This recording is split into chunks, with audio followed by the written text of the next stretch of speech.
गुरुर्ब्रह्मा गुरुर्विष्णु गुरुर्देवो महेश्वरः गुरुर्साक्षात् परब्रह्म तस्मै श्री गुरुवे नमः। ॐ गजाननं भूतगणातिसेवितं कपितजम्बुफलचारुभक्षणम् उमासुतं शोकविनाशकारिकं नमामि विघ्नेश्वरपादपङ्कजं सच्चिदानन्दरूपाय विश्वोत्पत्त्यादिहेतवे तापत्रे विनाशाय श्रीकृष्णाय वयं नमः। बोल वृंदावन बिहारी लाल की जय। बोलो बाके बिहारी लाल की। आज हम आपको श्रीमद् भागवत महापुराण में पुरंजनोपाख्यान के बारे में सुनाते हैं। पुरंजन की कथा। श्री मैत्री जी कहते विदुर जी, इस प्रकार भगवान शंकर ने प्रचेताओं को उपदेश दिया। फिर प्रचेताओं ने शंकर जी को बड़े भक्ति भाव से पूजा की। इसके पश्चात वे उन राजकुमारों के सामने ही अंतर्ध्यान हो गए। सबके सब प्रचेता जल में खड़े रहकर भगवान रुद्र के बताए स्तोत्र का जप करते हुए 10,000 वर्ष तक तपस्या की। इन दिनों राजा प्राचीन वरही का चित्त कर्म कांड में बहुत रम गया था। उन्हें अध्यात्म विद्या विशारद परम कृपालु नारद जी ने उपदेश दिया। उन्होंने कहा कि राजन, इन कर्मों के द्वारा तुम अपना कौन सा कल्याण करना चाहते हो? दुख के आत्यंतिक नाश और परमानंद की प्राप्ति का नाम कल्याण है। वह तो कर्मों से नहीं मिलता। राजा ने कहा कि महाभाग नारद जी, मेरी बुद्धि कर्म में फंसी हुई है, इसलिए मुझे परम कल्याण का कोई पता नहीं है। आप मुझे विशुद्ध ज्ञान का उपदेश दीजिए, जिससे मैं इस कर्म बंधन से छूट जाऊं। जो पुरुष कपट धर्म में गृहस्थाश्रम में ही रहता हुआ पुत्र स्त्री और धन को ही परम पुरुषार्थ मानता है, वह अज्ञानवश संसारण्य में ही भटकता रहने के कारण उस परम कल्याण को प्राप्त नहीं कर सकता। नारद जी ने कहा, देखो देखो नारद जी कहते हैं कि देखो देखो राजन, तुमने यज्ञ में निर्दयता पूर्वक जिन हजारों पशुओं की बलि दी है, उन्हें आकाश में देखो। ये सब तुम्हारे द्वारा प्राप्त हुई पीड़ाओं को याद करते हुए बदला लेने के लिए तुम्हारी बाट देख रहे हैं। जब तुम मरकर परलोक में जाओगे, तब ये अत्यंत क्रोध में भरकर तुम्हें अपने लोहे के से सींगों से छेदेंगे। अच्छा, इस विषय में मैं तुम्हें एक प्राचीन उपाख्यान सुनाता हूँ। वह राजा पुरंजन का चरित्र है। उसे तुम मुझसे सावधान होकर के सुनो। राजन, पूर्व काल में पुरंजन नाम का एक बड़ा यशस्वी राजा था। उसका अविज्ञात नामक एक मित्र था।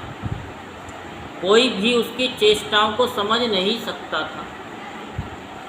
राजा पुरंजन अपने रहने योग्य स्थान की खोज में सारी पृथ्वी में घूमा, फिर भी उसे कोई अनुरूप स्थान न मिला।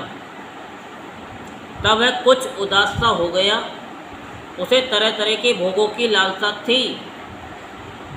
उन्हें भोगने के लिए उसने संसार में जितने नगर देखे, उनमें से कोई भी उसे ठीक न लगा। एक दिन उसने हिमालय के दक्षिण तटवर्ती शिखरों पर कर्म भूमि भारत खंड में एक 9 द्वारों का नगर देखा।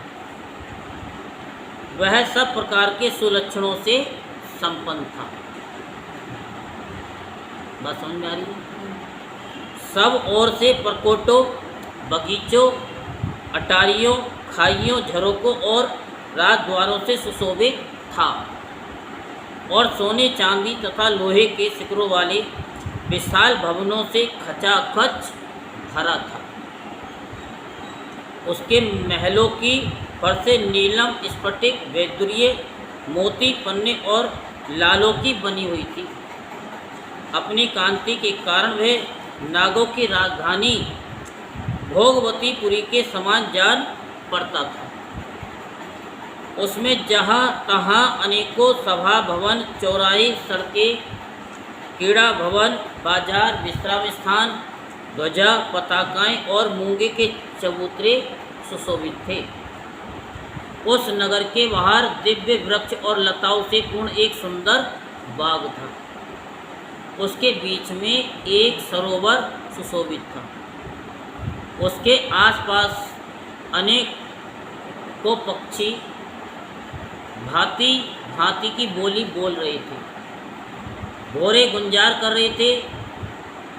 सरोवर के तट पर जो वृक्ष है, ये वृक्ष थे, उनकी डालियाँ और पत्ते शीतल झरनों के जल कणों से मिली हुई बासंती वायु के झरोकों से हिल रहे थे और इस प्रकार वे तटवर्ती भूमि की शोभा बढ़ा रहे थे।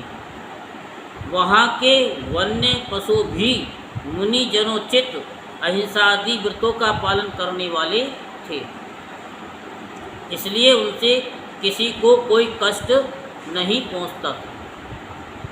वहाँ बार बार जो कोकिल की कोहो ध्वनि होती थी, उससे मार्ग में चलने वाले बटोहियों को ऐसा भ्रम होता था मानो वह बगीचा विश्राम करने के लिए उन्हें बुला रहा है। राजा पुरंजन ने उस अद्भुत वन में घूमते घूमते एक सुंदरी को आते देखा,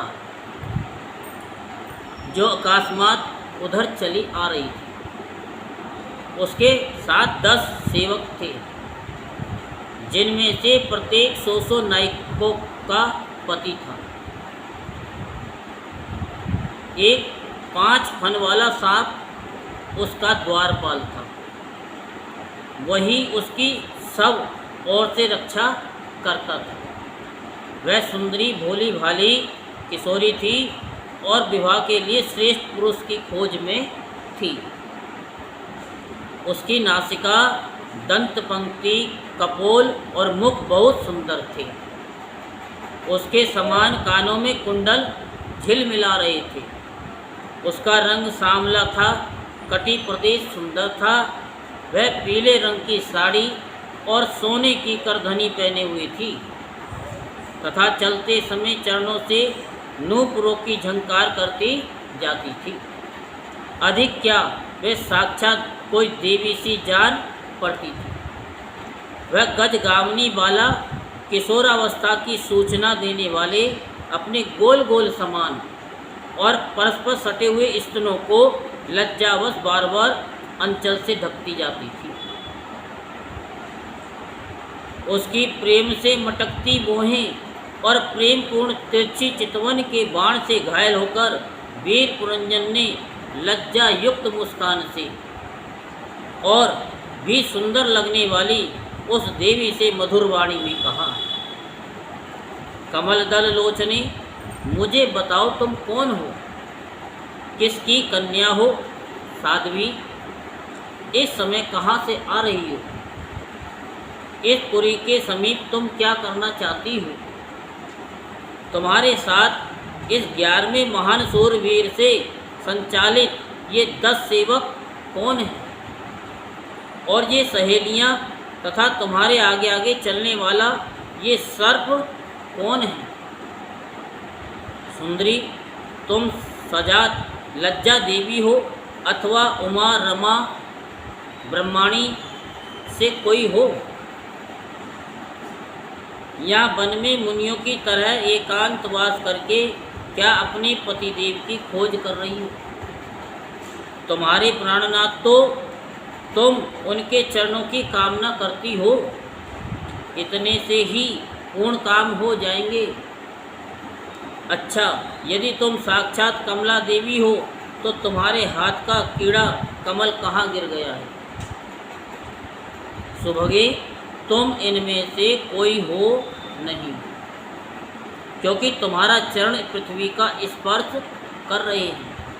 अच्छा, यदि तुम कोई मनस्वी या मानवी ही हो तो लक्ष्मी जी जिस प्रकार भगवान विष्णु के साथ वैकुंठ की शोभा बढ़ाती हैं, उसी प्रकार तुम मेरे साथ इस श्रेष्ठ पुरी को अलंकृत करो।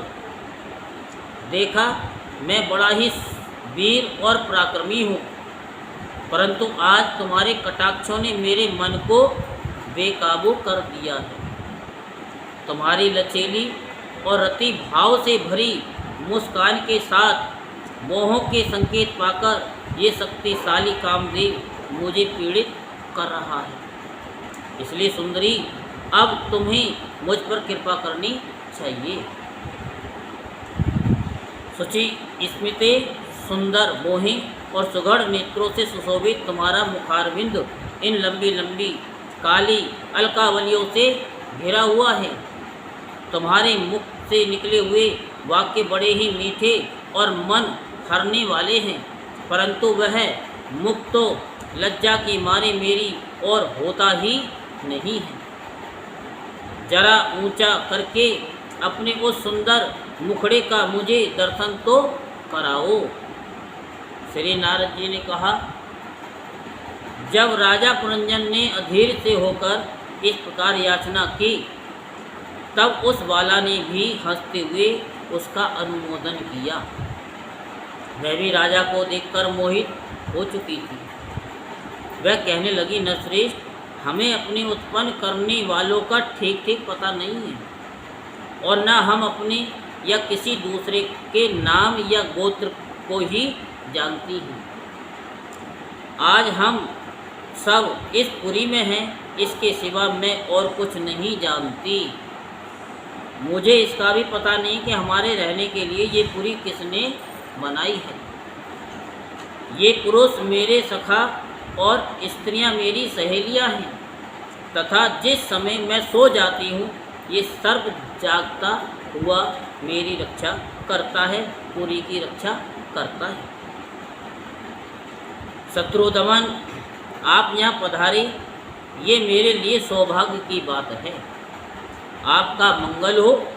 आपको विषय भोगों की इच्छा है, उसकी पूर्ति के लिए मैं अपने साथियों सहित सभी प्रकार के भोग प्रस्तुत करती रहूँगी।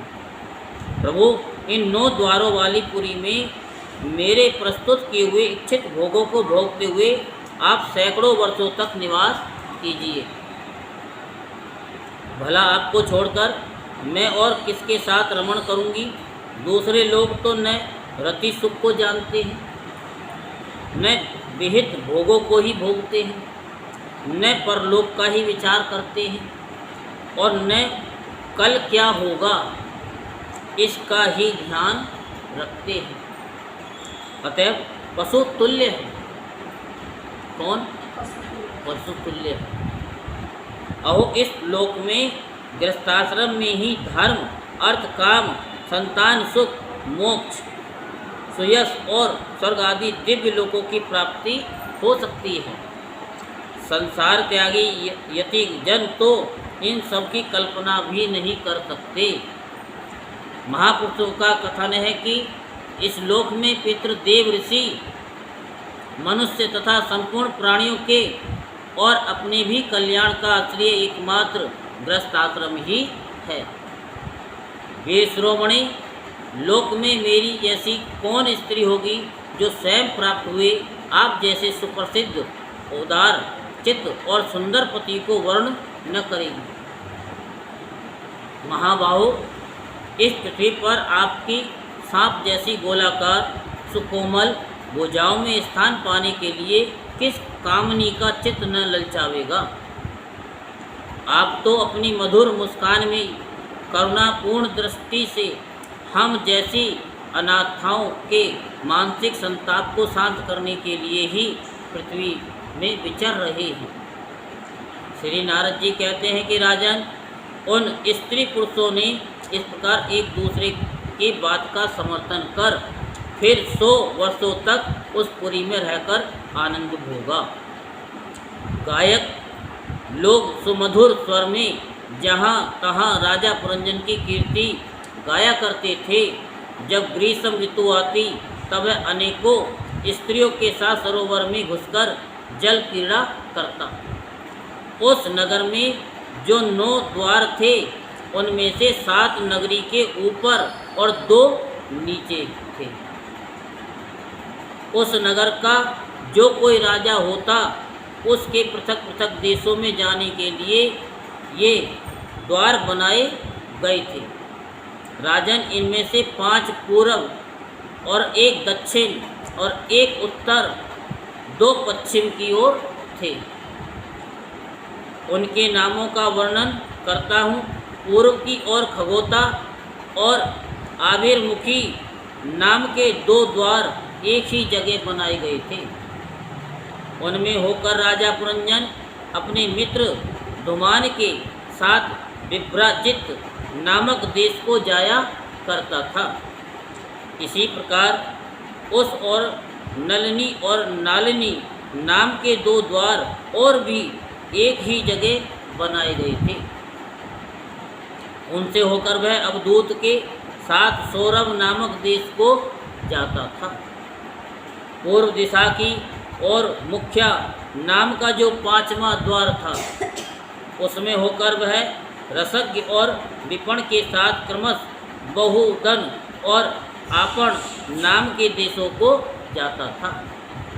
पुरी के दक्षिण की ओर जो पितृह नाम का द्वार था उसमें होकर राजा पुरंजन श्रुतधर के साथ दक्षिण पांचाल देश को जाता था।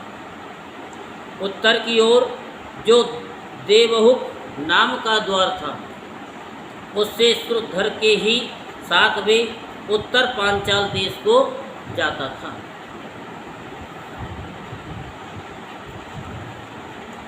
पश्चिम दिशा में आसुरी नाम का दरवाजा था।